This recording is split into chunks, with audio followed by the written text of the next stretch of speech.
guys. Okay, so I know that you guys have found a lot of things on the internet as usual, and that's exactly what I want you to do. But I wanted to give you a little bit of a sense of what the subjunctive is. I guess that's a good word for it, because the internet explains a lot of things and they're all wonderful, and I'm so happy you guys are sharing with each other. However, what I find is that they lack the explanation of the concept when it comes to you guys coming from the indicative into the subjunctive now and wondering what it is and why we are using all of a sudden something called the subjunctive, sorry. So that's where I want to come in and actually tell you something, including my own videos that I'm talking about noun clauses and adjective clauses. If you have seen my videos on YouTube, I want to go a little bit more in depth really shortly here for you guys, intermediate one, about the concept of the subjunctive. Okay, ready? So this is what I thought, well, that I just wanted to tell you today about the noun clauses. But specifically when I am in person and I can teach you guys have me right there, one of the first things that I tell you is, right now we're going to, I just want to make sure it's recording. Yes. Right now, the other day I did this and I did not record it. So that's why I'm doing this. So the first thing that I say to them when we are in class is that I say, okay, so far we have been looking at what's called the indicative, and I told you about present indicative, and I told you about the imperfect and the preterite, and every time you said past tense in the indicative or you saw that. So what we're going to look at now is, do you guys remember when we had radios? We still have them, but nobody uses them anymore. So back in the olden times, also known as the 90s and 80s, we had something called the radio. And in the radio, there was AM and FM. And this is the analogy or metaphor that I always give my students, and it helps them. So far, we've been talking in the AM form. So in the indicative, we were saying facts and things that are, and basically I'm a professor and this is a computer and I'm going out shopping and I'm teaching Spanish, things that are happening and that are fact, and also they are mostly one clause, right?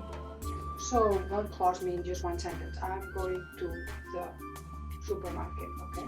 Now we're going to take a look at something that most of the time will have two clauses. So we are going to talk in the FM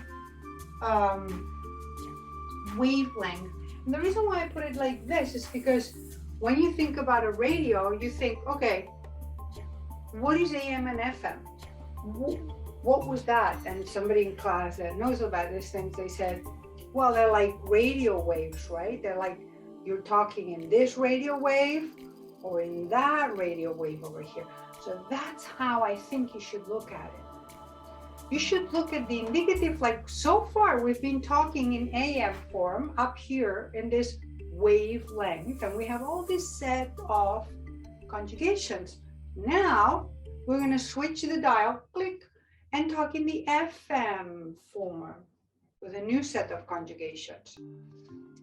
Why? Because now we're going to have, let's start with the noun clauses, two clauses, and I'm going to say, for example, I want something. Okay, that's why it's called noun clauses. So the first ones that we're seeing, because the second clause, I want, and then something, that something is a noun, something. I want something.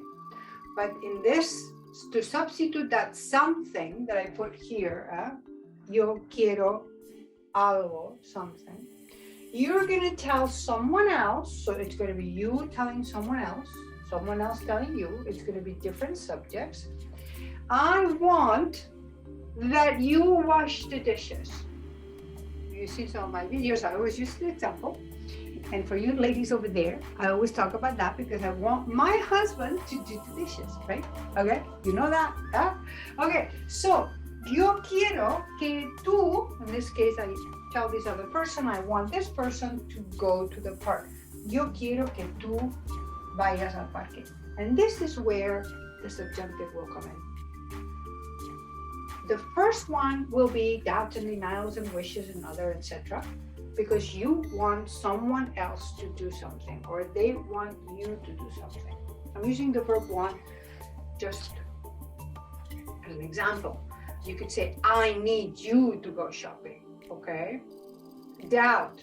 I doubt that you go to this party, or you will go to this party. Dudo que vayas a la fiesta.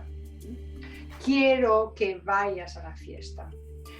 You tell your kids, I want you to eat the broccoli. Yo quiero que tú comas el broccoli, and so on and so forth.